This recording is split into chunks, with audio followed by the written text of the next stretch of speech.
agora o que eu vou fazer é tentar buscar condições para garantir que, de fato, aquele candidato é o mínimo local ou o outro é o máximo local, né? Eu quero confirmar essas suspeitas por enquanto, né? Então, vamos ver. E daí,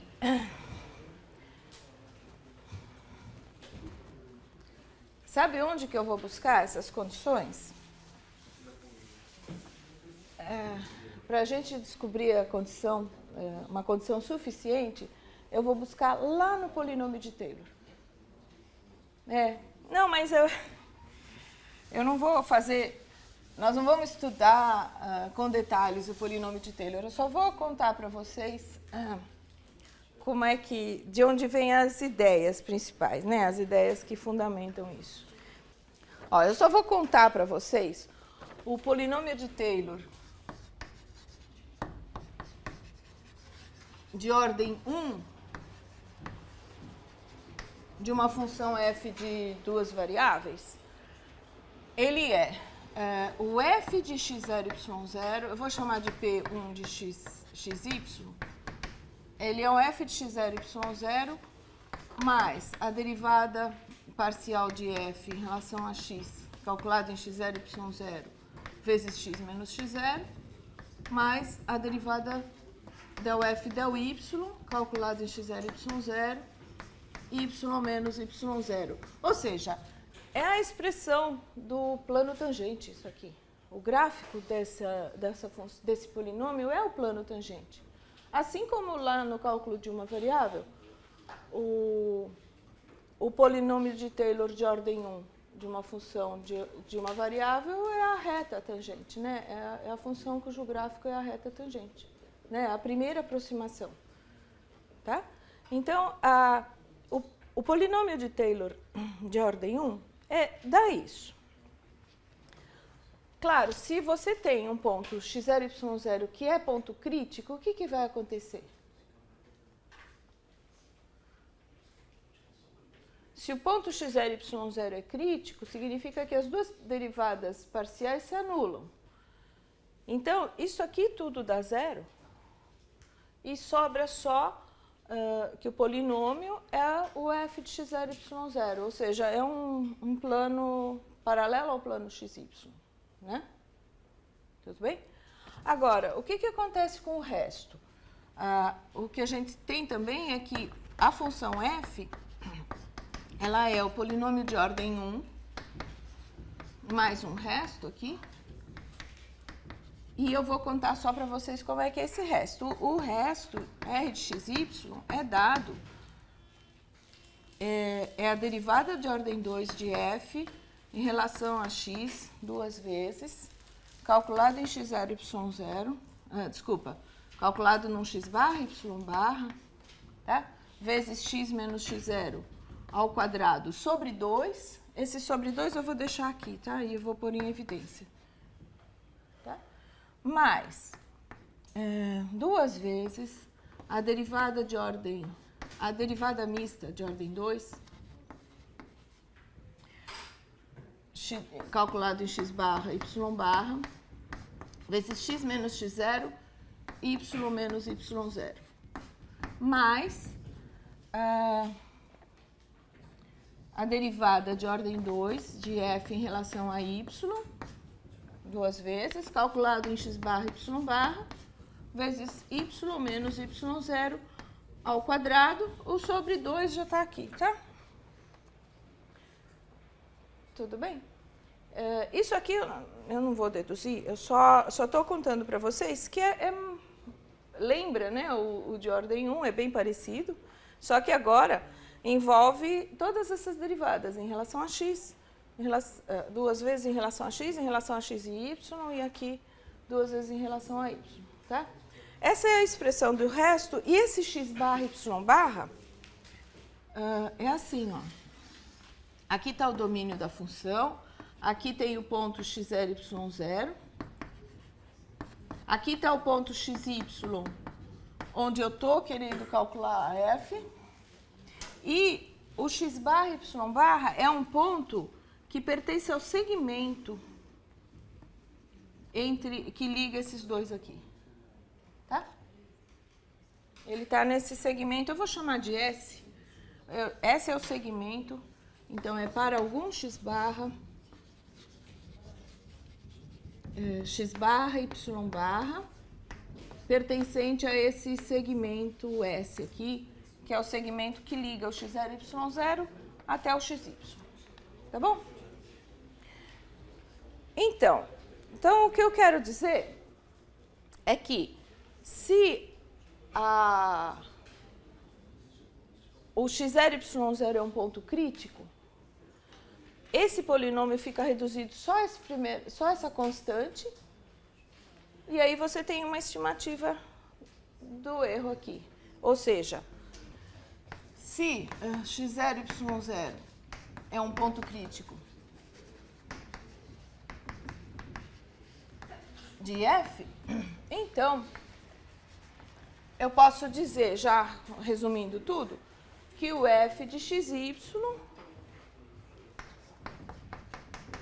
é f de x0 e y0, mais aquele termo, esse primeiro pedaço aqui vai anular e sobra isso aqui, tá?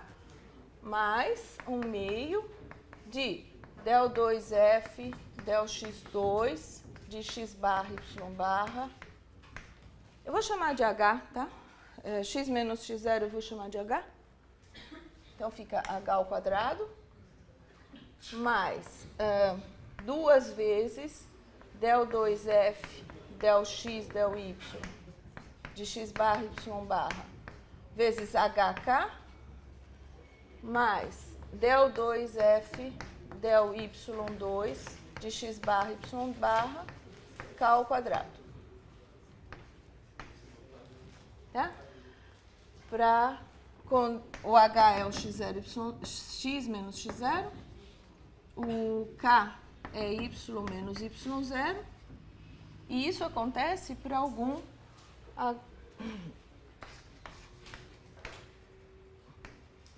x barra y barra entre, no segmento que liga x0, y0 e xy. Tudo bem? Deu?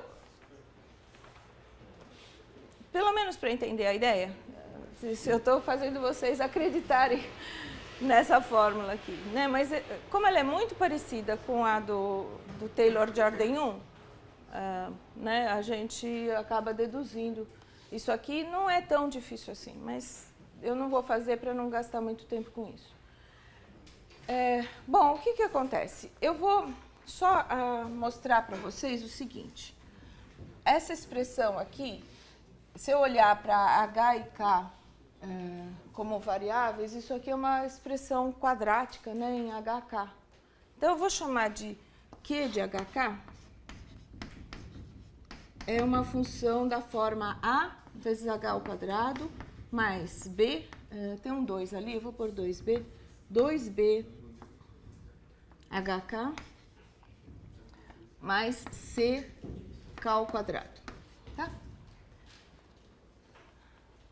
E eu vou escrever essa mesma função de uma outra maneira para mostrar o que vai aparecer, o que eu quero que apareça aqui. Então, é assim, eu vou colocar o a em evidência, primeira coisa, fica h ao quadrado, mais 2 vezes b sobre a hk, mais c sobre a k ao quadrado. Tudo bem? E agora, h ao quadrado mais 2b sobre a hk, eu vou somar e subtrair um termo aqui para fazer aparecer um quadrado perfeito. Tá?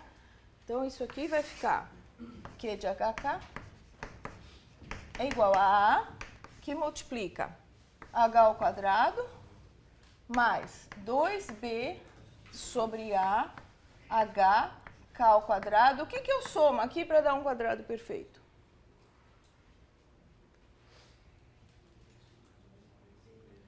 Dá B sobre A, K, não é? Ao quadrado. Tudo bem? E aí eu vou pôr... Agora eu tenho que subtrair a mesma coisa para não dar diferença. Tá certo? Ah, aqui não tem esse quadrado, desculpa. Aí eu vou subtrair B sobre A, K ao quadrado e somar esse pedacinho que ficou faltando, né? Mais C sobre A, K ao quadrado. Assim, né? Então, agora vamos arrumar bonitinho. Isso aqui dá A que multiplica H mais B sobre A, K, K ao quadrado, menos, vamos colocar, aqui tem B2 sobre A2 vezes K ao quadrado, eu vou pôr o A ao quadrado em evidência? O A ao quadrado no denominador aqui. E em vez de menos eu vou pôr mais, vou começar pelo C. O que aparece aqui no numerador? Aqui o K também está em evidência, K ao quadrado em evidência. O que aparece aqui? Aparece AC menos B quadrado vezes K ao quadrado. Tudo bem? Vocês concordam? Tá? Ainda vou fazer mais uma passagem. A, H mais B sobre A, K ao quadrado, mais... Aqui tem um A ao quadrado, aqui tem um K ao quadrado. E aqui nesse numerador, o que eu posso escrever em vez de AC menos B quadrado?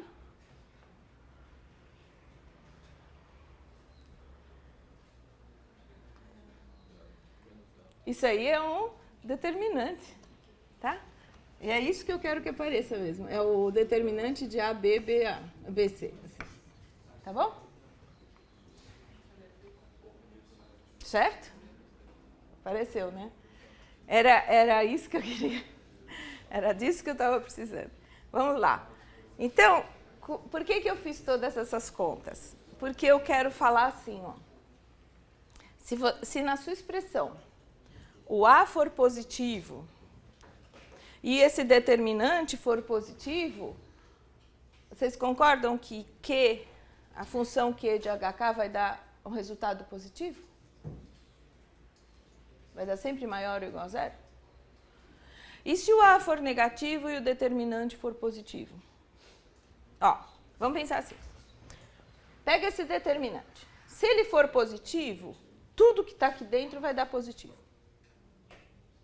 Aí, se o A for positivo também, o Q de HK é positivo.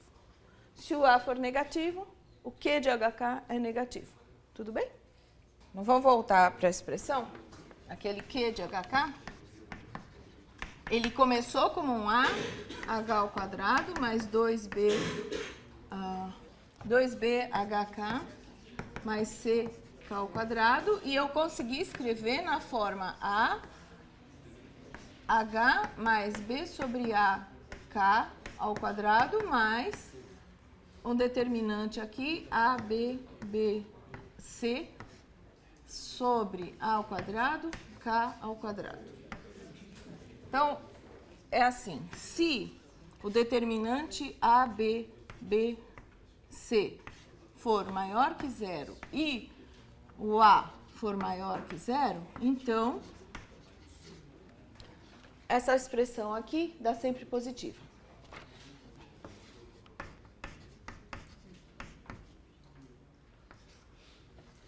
Tá?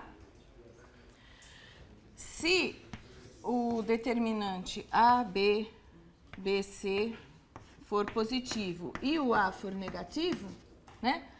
O que está dentro do colchete fica positivo, com esse daqui negativo, então tudo dá negativo. Essa expressão Q de HK vai ficar menor que zero. Certo? E, finalmente, a parte mais chata é se o determinante for negativo. Tá? Então, o que acontece é que, se o determinante for negativo, você não vai ter nem máximo nem mínimo. Você não vai ter um sinal só para o Q. Você consegue exibir pontos em que o resultado dá positivo e pontos em que o resultado é negativo Tá? Então, e aí eu tenho que, se o determinante for negativo,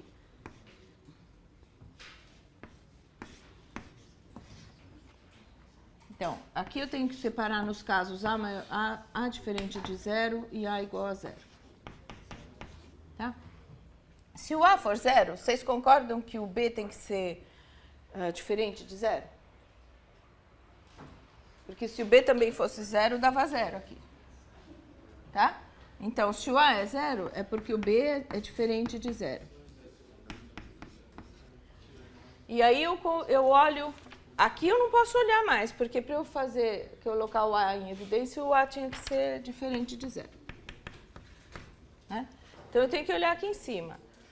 Se o A é igual a zero e o B é diferente de zero, a gente consegue achar valores de H e K aqui para essa conta dar uma hora positiva e uma hora negativa.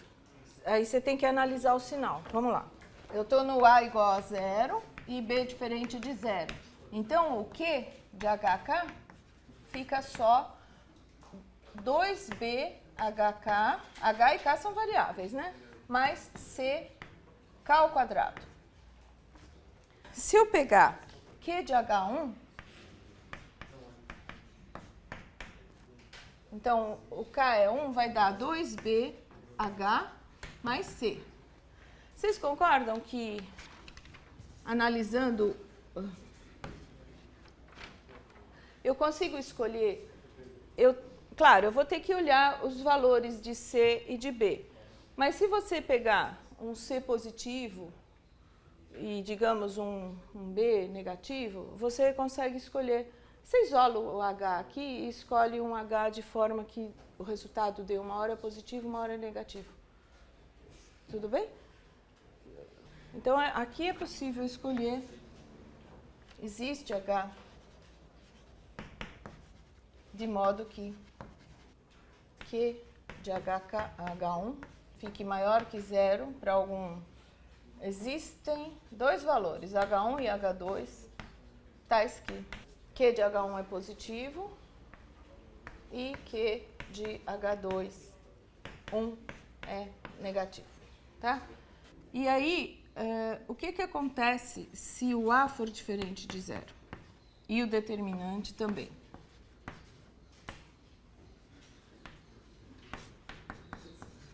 Tá? Então, eu vou voltar para essa expressão. Tá? O que acontece aqui? Aqui eu vou estudar o sinal. O que dá Q de 1, 0? Quando o K é 0, dá 0 aqui, fica A. Tá?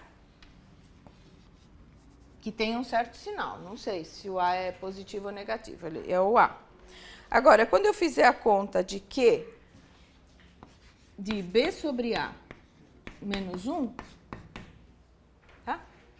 Vamos fazer a conta aqui. Dá A vezes B sobre A ao quadrado.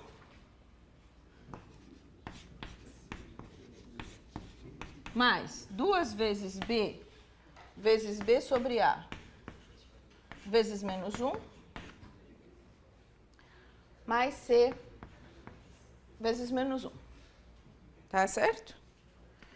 Isso daqui dá... vai cancelar um A aqui, vai ficar B2 sobre A, menos 2B2 sobre A, mais C. Coloca tudo no mesmo denominador. Isso aqui é A. Ó, aqui é menos B quadrado. E aqui dá AC. Tá? Então, é o determinante sobre o A.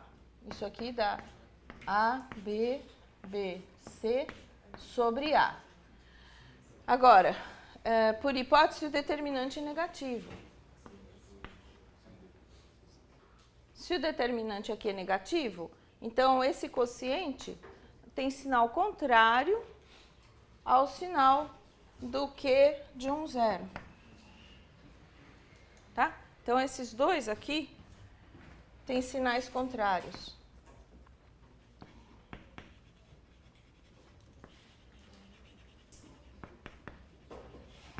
Então, significa que essa função Q, nesse caso, ela não tem um sinal, ela pode ser positiva ou negativa, né?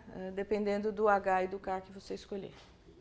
Tá? Ela assume valores tanto positivos quanto negativos. Ao contrário do que acontecia nesses outros casos, nesses casos aqui, ó. Se o determinante é positivo, então você, se o A é positivo, o Q de HK é sempre positivo, se o A é negativo, o Q de HK é sempre negativo. Então você controla o sinal, né? Nesses dois casos você controla o sinal. Se o determinante for negativo, você não controla o sinal da expressão Q. Bom, por que eu falei tudo isso, né? Essa complicação toda? Porque eu quero aplicar isso lá para f de xy. Tá? Essa análise aqui da expressão Q de HK é para poder olhar lá para f de xy. Tá? Então, eu já vou colocar o teorema. Antes eu vou dar uma definição. Eu tenho f sempre de classe C2, né? F é uma função de classe C2 num aberto D contido em R2 aberto. Tá? Eu vou definir uma função h de xy que calcula o determinante das derivadas parciais de ordem 2. Tá? Eu vou calcular del 2f del x2 de xy, del 2f del x del y de xy, del 2f del x del y também aqui, e aqui del 2f del y2 de xy. Tá? Essa expressão aqui, bom, ela veio dessa necessidade de controlar o sinal do determinante, né? Essa expressão aqui tem um nome, é chamada H, é chamada hessiano de F. Tá? Então, esse é o hessiano. E eu vou, então, escrever o teorema e depois a gente vê por que ele vale rapidamente. Teorema. Se x0, y0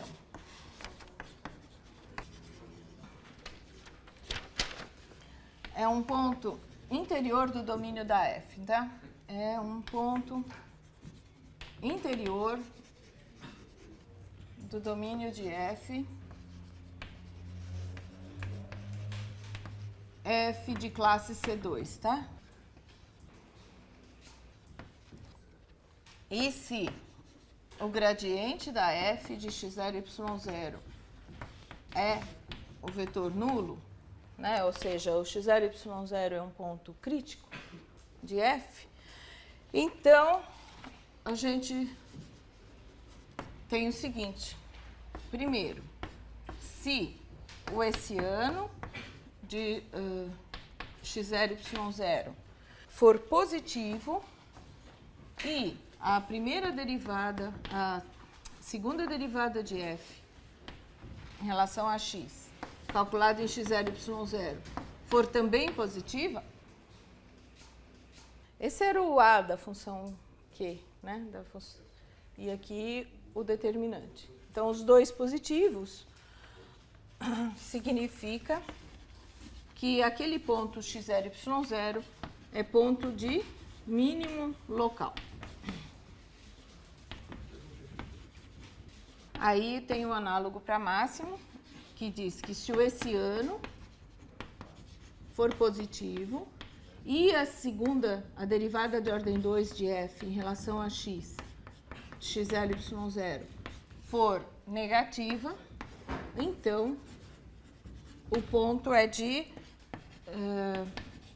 máximo local.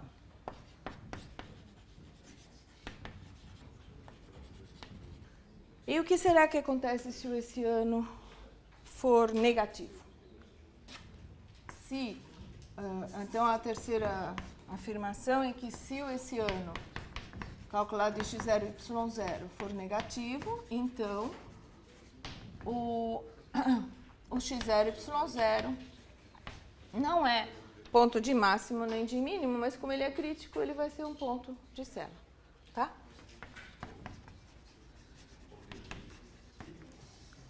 Esse é o teorema. Aí tem vários comentários que eu queria fazer. Primeiro, por que ele vale? Eu não vou fazer todos os detalhes, porque fica muito longo. Mas aqui, eu tinha... É que eu apaguei um pedacinho, eu vou recuperar aqui. Ó, o que acontece é assim. Vocês veem que a expressão que a gente obteve do Taylor falava que a função f é o f de x0 e y0 mais uma expressão daquele tipo q de x, q de hk, lembra? Esse aqui seria o a. É que ainda não é o a, né? Mas aqui está fazendo o papel de a, esse aqui está fazendo o papel de b, esse aqui está fazendo o papel de c lá na função q de hk, que a gente analisou. O que falta? É um detalhe que a gente tem que acertar. E aí que entra a continuidade das funções, das derivadas de ordem 2. Porque o teorema fala que esse h e a derivada de ordem 2, elas não estão calculadas num conjunto aberto, num conjunto... Não é isso, ela está calculada neste ponto, no x0 e y0. Que é o mais fácil para a gente, na prática, para usar o teorema, esse é o bom. Eu vou calcular tanto esse ano quanto a derivada del2f e del x2 no x0 e olhar o sinal. Se der positivo, então é mínimo. Se o esse ano dá positivo e a segunda derivada da f dá negativo, então é máximo. Tá? Então, eu vou usar esse critério. Agora, isso aqui está falando que é num ponto. E essa expressão que eu tinha, não é no ponto x0 e y0, é num x barra que está no segmento. Tá? Então, o que acontece? Aqui, eu sei o valor daquelas expressões, tanto esse ano quanto o del2f e del x2, no ponto. Né? Mas aqui, aqui entra a continuidade. Se você tem h de x0 e y0 é estritamente positivo, esse h aqui é um determinante envolvendo as funções del2f, del x2, etc. E aqui, a mesma coisa para o del2f, del x2, x0 e y0 positivos. Aqui a gente usa a continuidade dessas funções para garantir que se ela é positiva neste ponto, ela continua positiva numa vizinhança do ponto. Porque se a função é contínua, ela não pula para o negativo de repente, né? Ela tem que... se ela é positiva, nem precisa ser assim, né? Se você tem um valor de uma função contínua que é positivo num ponto, você consegue um intervalo onde ela continua positiva. No caso aqui, no plano, né, se essas duas funções são positivas nesse ponto, você consegue uma região aqui, uma bola, onde ela continua positiva em todos os pontos dessa bolinha. Tá? Então, é isso que falta detalhar no o h de x0 na demonstração, né, que isso aqui continua positivo. E o del2f, eles continuam positivos em uma bola B de raio R positivo, centrada em x0 e y0 e raio R maior que zero. Tá? Então, quando você faz esta expressão aqui para um xy que está nessa bola, o x barra y barra vai estar aqui também e este número A vai ser positivo e o esse ano vai ser positivo. Tá? Então, daí você vai ter aquela análise da expressão do Q de HK. Por quê? Porque você olha, bom, se o A é positivo e aquele determinante dá positivo, isto fica sempre positivo, então este daqui mais um número positivo dá maior, o f de xy dá maior que o f de x0y0. Então esse é mínimo. Né? E aí, se esse daqui é negativo e o esse ano é positivo, a expressão toda vai dar um número negativo. Então, f vai ficar menor, o f de xy fica menor que o f de x0y0. Para todo xy nesta bolinha. Então, isso aqui dá mínimo, tá? Mínimo local.